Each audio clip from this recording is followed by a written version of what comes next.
Hello Pisces, welcome to the Plaid Sheep Oracle.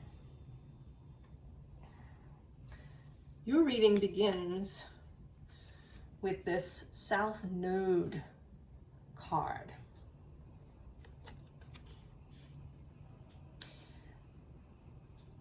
And when I turned it over and then I turned the next set of cards over, the word that came to mind was resurrection.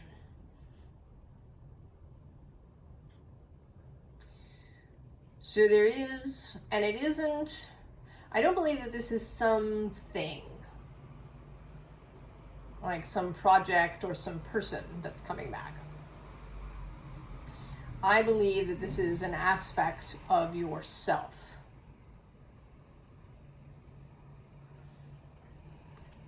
That you put away. Sometime I kind of want to say in the distant past. Perhaps even in childhood.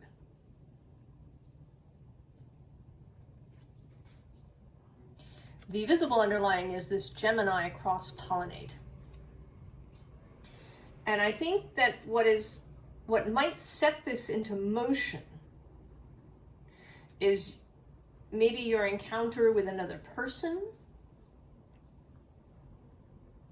or perhaps with some piece of information that you didn't have before, something that you come across, you read, you see. There's some communication. Now, interestingly, underneath this card is retrograde. And then actually below that is this Aquarius collaborate. Oh, and there he is.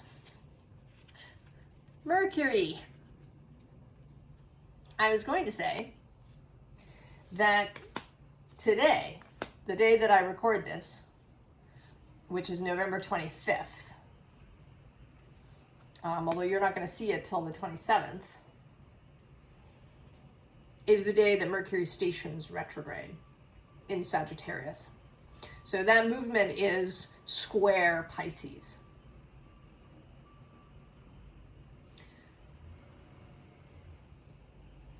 So there's something that is going to be resurrected, perhaps through Mercury's movement back and forth. And you'd have to have a look if you know your own chart, if you have the time of your birth, to see where that's happening. And that may give you a clue as to perhaps where this information is coming from.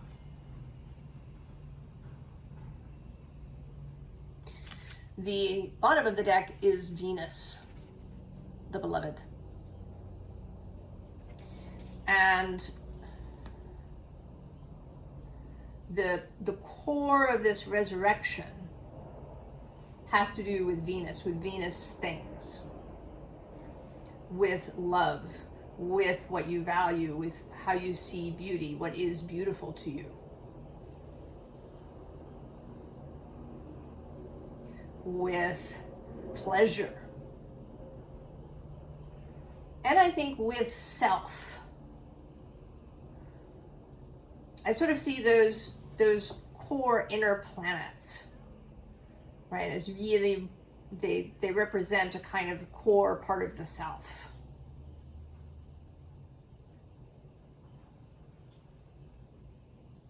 So there's something that is returning. We have here the Eight of Pentacles. You've been doing what you're doing, going along. I want to say that this is going to be a surprise. That whatever this aspect of yourself, when it shows up, is going to be a surprise. That it's something that you turned it off a long time ago, and you haven't thought about it since. For whatever reason, it wasn't welcome. You thought it wasn't welcome. It created some kind of issue for you. You put it away. And you kind of, with this Ace of Cups, right, you sort of built a whole kind of house on top of it, right? It's kind of down there in this cup, in the cup of your heart, where it's been kept safe for you. Below that, we have both the Sun, and I'm seeing just now, Judgment. So, clarity, enlightenment, the light being turned on. The bottom of the deck is this Two of Cups. And this is such an interesting Two of Cups to me because she looks really ambivalent about whether she should take that cup from him. And even he is looking sort of, I don't know, indifferent to whether she takes it or not, like here. So it may be that there's going to be a little bit of difficulty for you initially. It's going to feel unfamiliar, like a new pair of shoes, you know, that can feel odd. Especially if it's a kind of shoes that you've never worn before. You know, if you, you know, your first pair of big heavy boots, or your first pair of heels, or your first pair of barefoot shoes, or right, something that is unfamiliar, that feels, do I really want to do this? Somewhere under there. And it may be that some of it is hidden memories of why you put this thing away in the first place. But then we have this Ten of Wands, this resurrection, this phoenix rising out of the flames.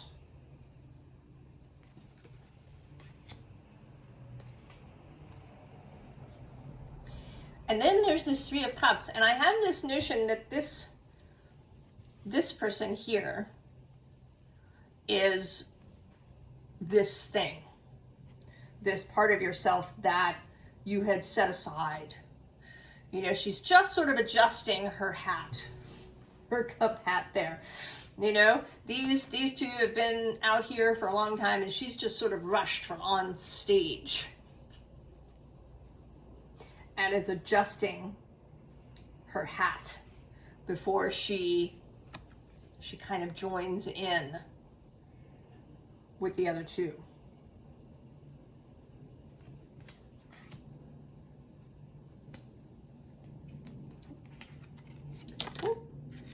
And then the Empress, this Venus figure, and I think that this is showing up as you, right? This eagle has come out of the flames, has arrived, is here with you, but you have yet to kind of really come together. There is going to be a process of reintegration of this aspect of you. The sort of obvious example is that maybe you were a really physically loving person. You know, that you like to rush up to people and hug them. But there are families where this is not acceptable. Or, you know, societal places where maybe this isn't acceptable. Or maybe there was just one particular person in the family who really made you feel bad about this. And so you put it away. Well, it's going to take time for you to reintegrate that back into yourself. If you've been holding back for 20, 30, 50 years, it's going to take time for that to be reintegrated. But we have this King of Wands, and he feels like he's the one who's been keeping the gate open. Like he's been keeping the candle in the window, the flame lit. This inspired part of you, that he's kind of showing up as a representative of your heart. He's been keeping the light on. So this aspect of you wasn't going to disappear. It was kept warm, kept safe, and is now ready to come out.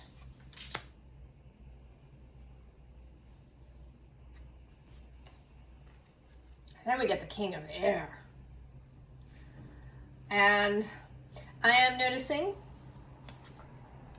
as I do, that these two are Leo and Aquarius traditionally. And there is this Mars-Pluto opposition that's happening. Mars is, for me, certainly another very personal planet. It certainly could be your Mars, your inner Mars, that has kept this aspect of you safe, this Venusian aspect of you safe,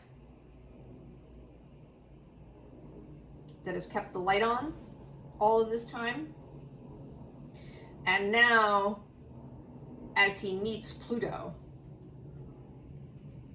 right? Pluto's the revealer.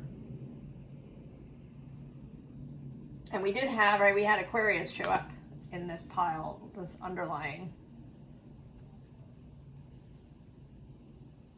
So maybe the revealing, right? Revealing to the community, revealing out to the Aquarian collective.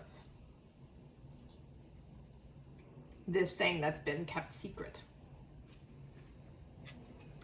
Below that, we have the Eight of Air, which is a little bit, right? It's a little bit of the difficult energy.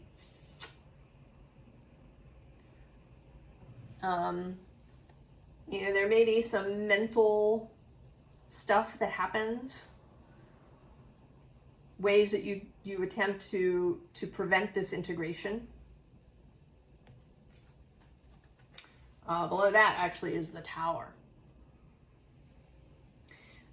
which in this deck is more, not so much about destruction, but about a thing that's solid. You've come this far kind of without this aspect of yourself. Do you really want it, right? Do you want to rock the boat?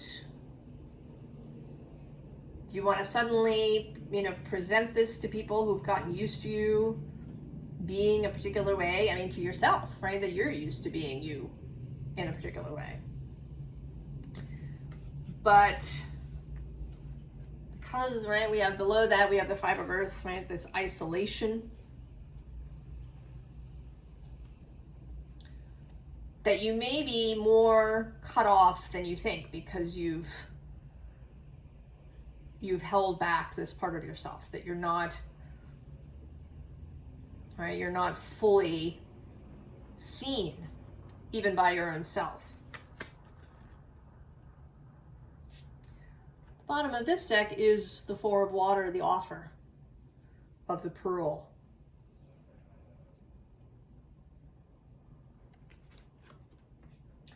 So then the Ten of Fire repeats right below itself. And I often see this card as a kind of conjuring, that she's performing a magic spell. And that seems like it here, but here, rather than these things burning, I want to say that she's unburning them. That this fire is restoring these pieces of paper. That this magical act is a restoration.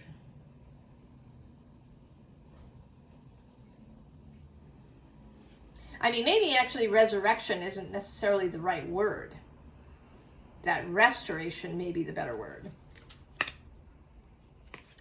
And so then we have the Page of Fire, the new. And new in a fun and open way. New, ready to explore, new, ready to try new things, to experience new things.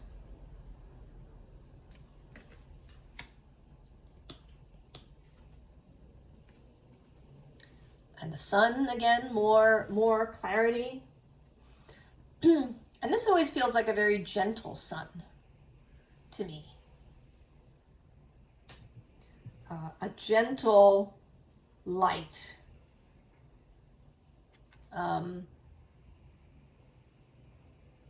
You know, a light that's warming, that reveals but doesn't sear in any way.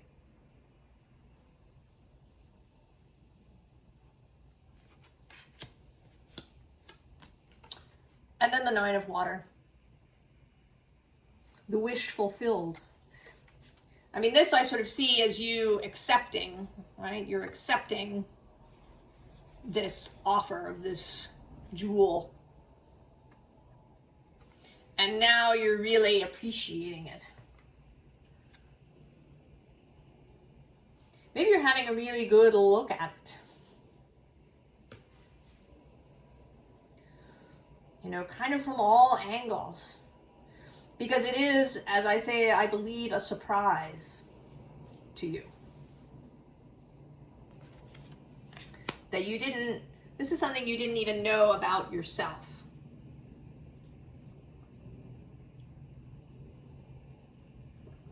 And you love it. You love it. And you can see how it is a wish fulfilled. A wish that you didn't even know you had.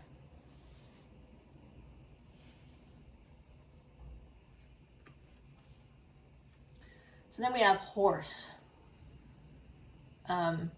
These decks are paintings by Susan Sevenfold that a friend of hers put together into 2 decks after she died. There's an animal deck and a goddess deck. And I have mixed them. And this is the horse, right? Who symbolizes freedom. And also in this deck, friendship, wisdom, and strength.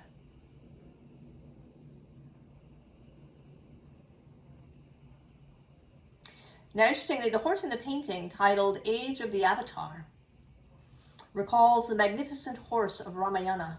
The Hindu word avatura, descent to earth, refers to Vishnu's ability to assume an earthly form. So something coming into form.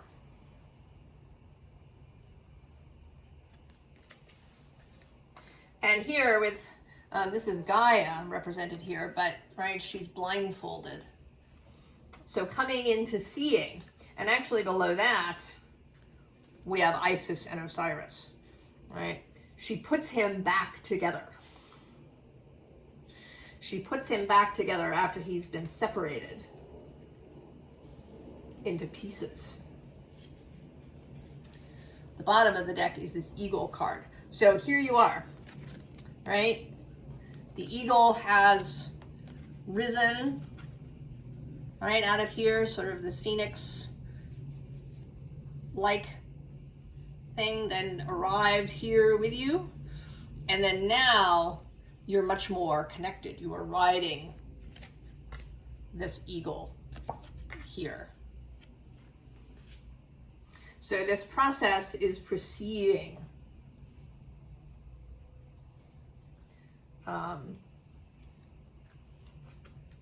This is Ishtar. And she is one of the predecessors of Venus, of Aphrodite and Venus.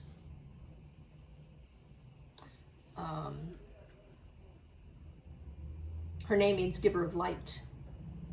right? The planet Venus as morning and evening star, right? The creative force. And here, right, she's, you know, she looks as if she's, right, that this crack is opening and she is coming out. And then we have this card, which is birds. And here again, right, this representation of this bird on your head. Visible now. You know, kind of part of you, right? As you can see, right, with this wing eye here.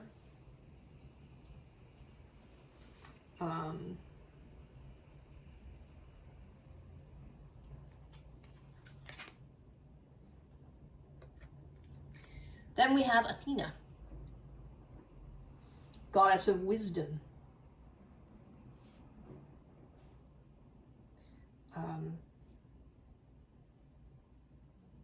That there's a, right, there's a completing process that's happening here.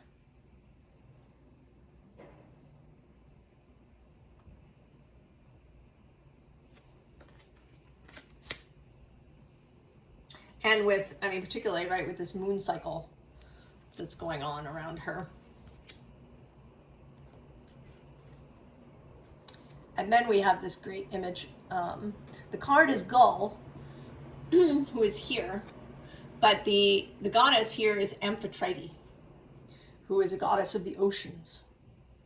But here, right, we can see this completion process of this aspect, this bird representation of this aspect of you, kind of now fully integrated, fully seen, and fully within you.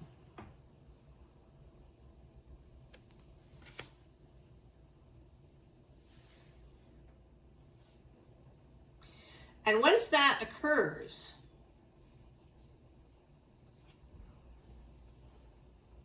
then there's going to be,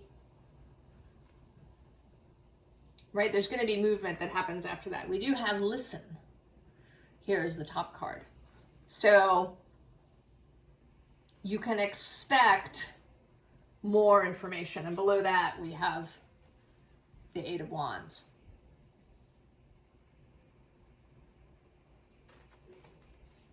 And then we actually have the Dryad of Renewal.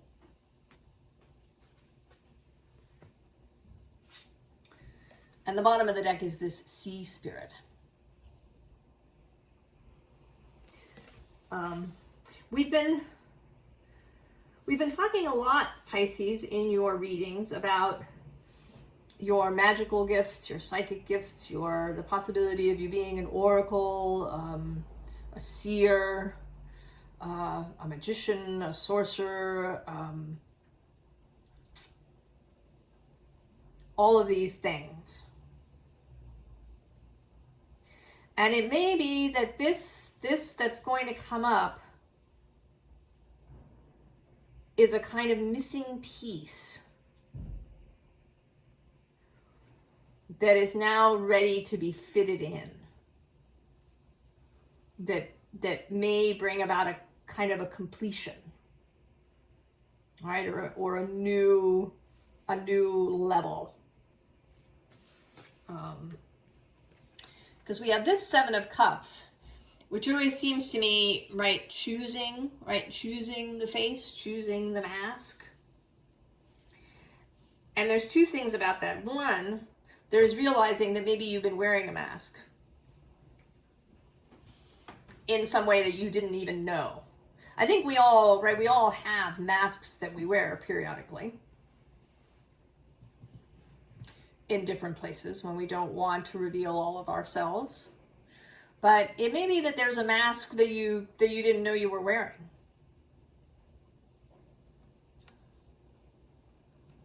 Also, that you will have much greater control over the masking process. That there may be times when it's appropriate for you to wear a mask, to appear as something very specific in a particular situation.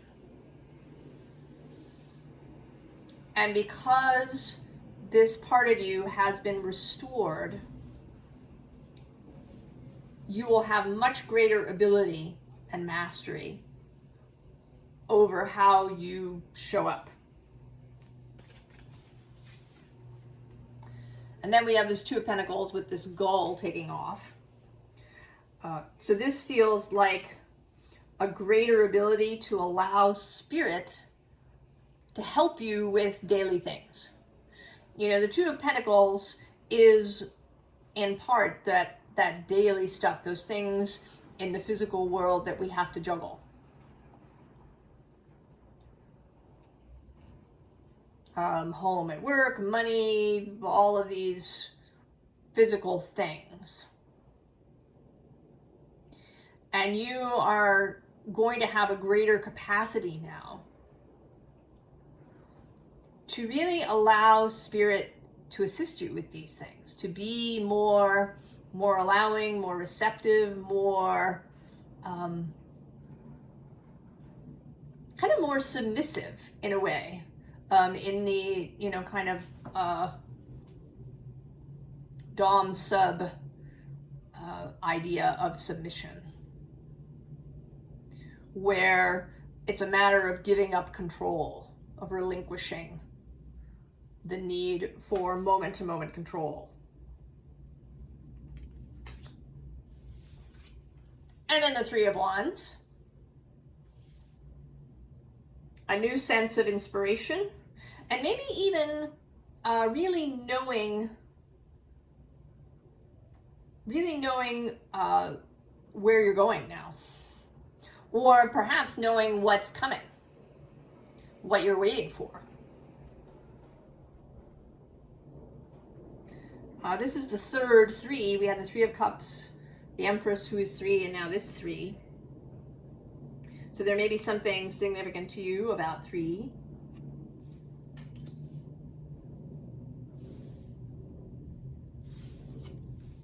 And then the Six of Swords. That mental journey. And maybe even a journey, a literal journey to somewhere else. And one where you just relax, right? You're not rowing the boat. You don't look like those poor refugee type people in the Wade Smith Six of Swords. You're you're perfectly fine lying naked again on this bird.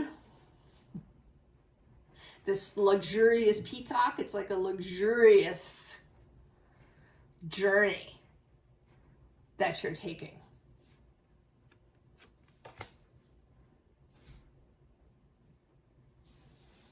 Pisces. Now that this part of you has been resurrected.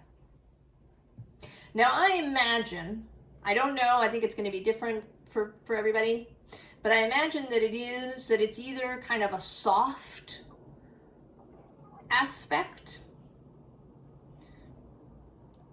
or maybe a creative aspect, or, a really exuberant aspect of yourself that has been hidden. I sort of don't think that it's necessarily, that you're really capable, at, keeping your finances in line and keeping your budget and, these kinds of things, that you're really good at creating a travel itinerary and having all the details together.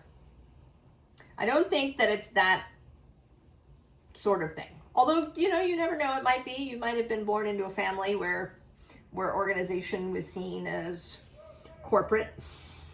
But I think it's more likely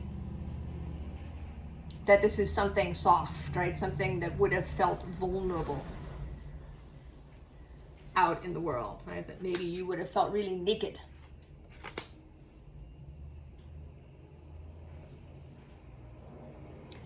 Advice. Well, here we have the Eight of Swords, right? Interference.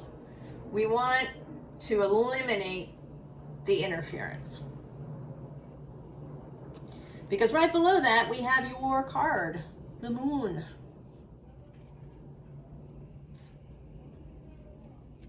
The Moon is associated with Pisces in tarot traditionally. And the Ace of Swords. Oh, and I'm seeing the Two of Cups. And here, not hesitating, right? These two bees are not hesitant.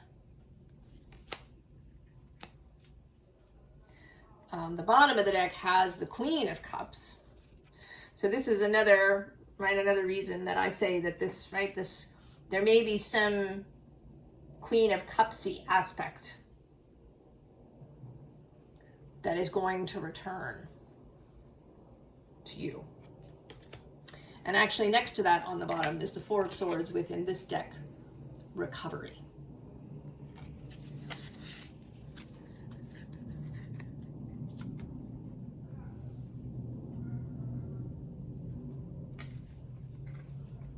Victory. Take the victory. Take the win. See it as a win. When it shows up, when whatever, right, whatever it is, oh, this is a 3 as well, I'm just noticing. As is, oh, look at this. I'm just seeing it now. This is a 33. And then Venus is 21, which is 3. So lots of 3. I don't know, 3 weeks, 3 months, your third house.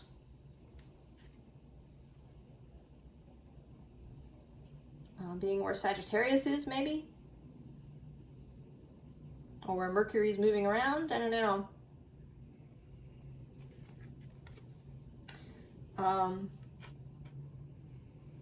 But here there's, right, there's 2 sets of 3 to make 6. To take the victory. And to really, right, the other 6 of Wands that's staring at me from here is this 6 of Wands from this deck. Right? Being seen. Taking the bow.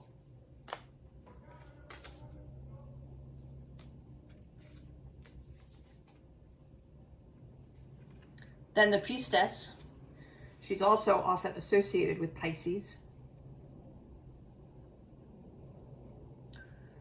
Really, really lean into the Priestess.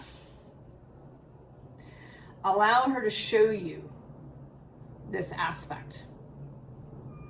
Allow her to show you what it is that's been hidden. Then we get the 10 of Wands a 3rd time. And here, right, this open beehive. We won't worry about the description.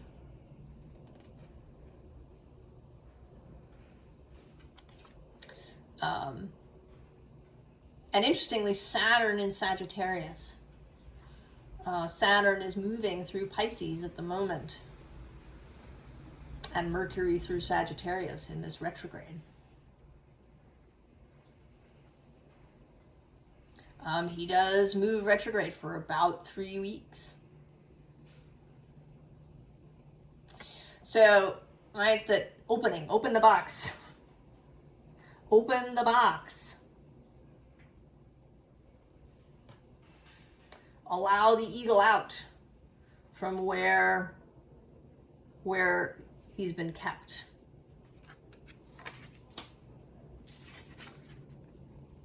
And then the 2 of Wands, Dominion. Accept it. Take it. Take the wand, take the torch. Have dominion over all of yourself now that you can see it all.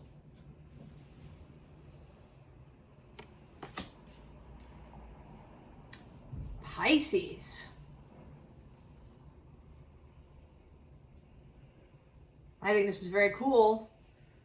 Very interesting. I'd love to know what you're finding, what's being restored to you, and also how it happens, because that sounds really interesting too. And maybe what 3 is about. I hope that this is helpful and that you embrace and enjoy this process when it happens. I wish you the very, very best, and I will see you next time. So long.